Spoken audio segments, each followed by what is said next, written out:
Welcome to Ned and Sarah's tutorial on how to play Shithead or Sillyhead, depending on if you're playing with your children or not. It's a little difficult to see right here, but here I have a 4, here I have a 3, and here I have a king. These 3 cards they'll be switched around momentarily, and I'll explain that then. Sarah's got a 9 up, a 2 up, and a jack up. So if you read our instructions, you'll know that the 4 is the worst card in the deck. The 3 is very, very strong. The king is very strong. Sarah's 2 is very strong. Her jack is decent. Her 9 can be good, but it's situational.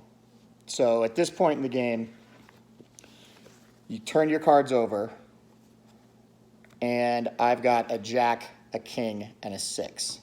I'm going to swap out my 4 for the jack.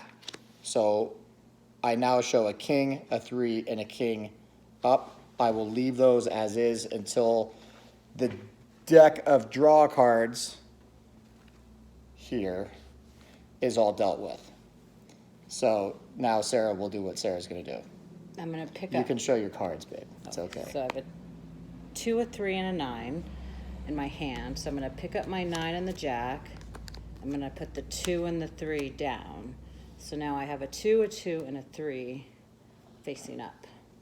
And these 3 cards are on top of a card that's underneath them. So when we started the deal, we each got 3 down and 3 up. And 3 in our hand, which you then switch out once. Now the gameplay actually starts. So I'm going to scoot these cards over a little bit so you can kind of see the gameplay. And then when we get down to the end, we'll scoot them back in. So I've got the worst card in the deck, the 4. I'm going to start with my 4, and I'm going to draw again. So I always have 3 cards in my hand.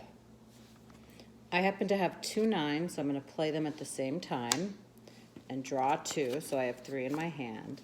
The 9 means that Ned can only play an 8 or less, which means a 2 through an 8 are the only cards he can play. You cannot play a 9 on a 9, and you can't play anything above the 9 on a 9. I've got a 6. Draw again. I'm going to play a 6 and draw.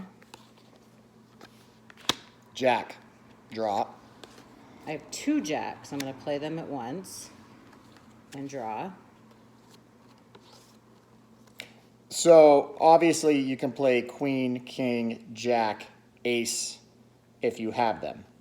I don't happen to have them. The best I have right now is a 3. So I'm going to play the 3, and the 3 essentially acts as if it's invisible. So I'm basically throwing that jack right back to Sarah. I think another simple way to think about it would be potentially like it's a reverse, but if you're playing more than 2 people, it's easiest to just consider invisible or see-through. So I have to play a jack or better. So I'm going to play a queen. This is the bad news. I don't have anything better than a queen, so I've got to pick up all these cards. So now I have a whole pile. And Sarah continues on. I'm going to play a 6 and draw 1. There were 2 6s in there. I'm going to play those. Keep those going, and then Sarah's turn. I'm going to play a 10. What a 10 does is it clears the discard pile. So now these cards are out of play. I'll just set them aside and draw 1. Because I cleared the pile, I get to go again. I'm going to play a jack.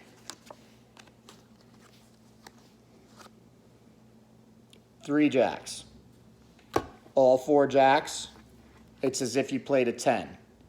Even if there's a fat stack of cards, if 4 consecutive cards are played, that sweeps the pile.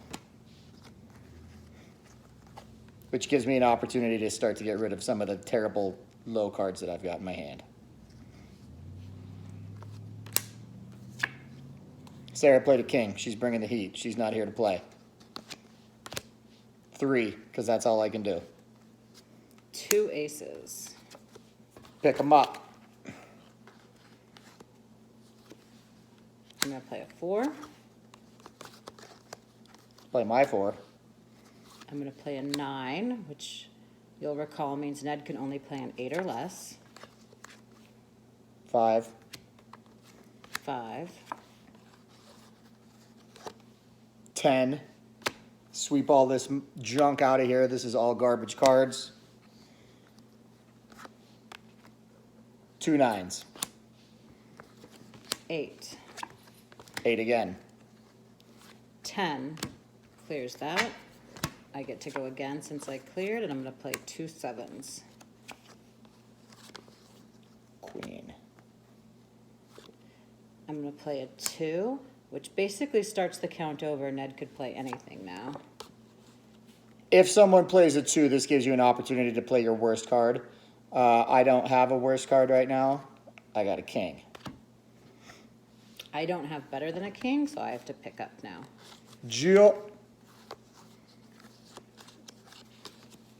She's not going to like that at all. I'd have to pick up those 2 aces.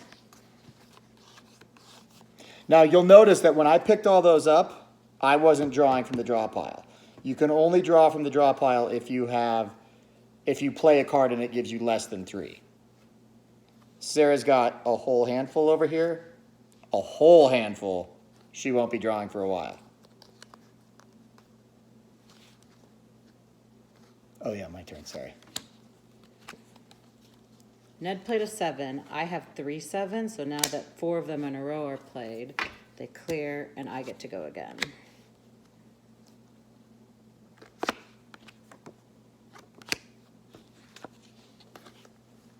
I have 2 of those.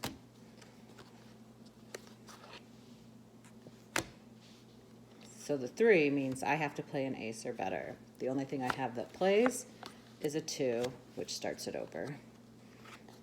That's what I was hoping was going to happen, because I have these 2 4s that I was really wondering how I was going to get rid of. Get rid of those. Draw 2. I'm going to play 2 queens. I've now made it through all those cards I've picked up earlier. I'll draw as well. Very good news for Ned here. I have the other 2 queens. That clears all that out. I pick up the last card. Oh, this is very good news. There's a 10. Because there's nothing to clear right now, I'm going to throw it and just get rid of it. Shablips. Ace to Sarah. Which I'm going to pick up. There were no aces left because they all got picked up. So now Ned's to his cards that we started with. The 3 that he chose to have face up. He gets to pick whichever one he wants to play next. I'm going to play the 2 kings. I have 2 kings in my hand. Since all 4 in a row, I clear it and go. I'm going to play... So I'm at an advantage because I know the only card he can play is the one he has up. He has to play... You have to play all 3 that are up before you start turning over the ones that are face down. The bad news is the 3 is a really good card, which is why you want to have it up in this position. So there's nothing I can do really that either card I play, he's going to play the 3 and I can't beat it. So I'm just going to go ahead and play my 9. I'm going to play the 3. I don't have less than a 9. That wasn't my other card, so I have to pick them up. Because let's not forget, she just picked up my ace. There's a heavy element of card counting in here, and if you can remember what's in the garbage pile, you do well in this portion of the game. 2. You get to pick up whichever one you want that's face down. You just pick one. So I played a 2. Odds are, right now, I've got 2 cards left. Sarah can do 2 things. She can play her 9 or she can play her ace. Either one, I've got an unlikely chance of beating it with my down cards, because we know there's 3 aces in that pile. So I'm going to play my ace. The only thing I can hope for is a 2 or a 3. That's not it.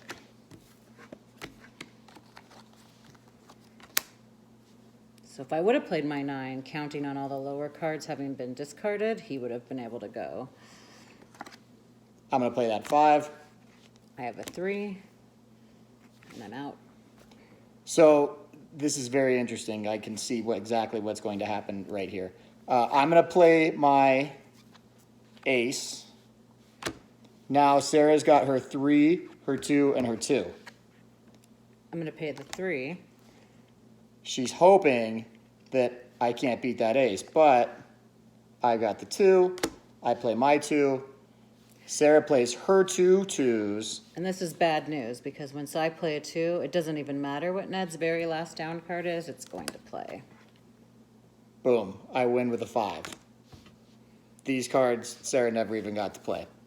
Sarah is now the shithead or the silly head, and she has to shuffle up. Shithead 101.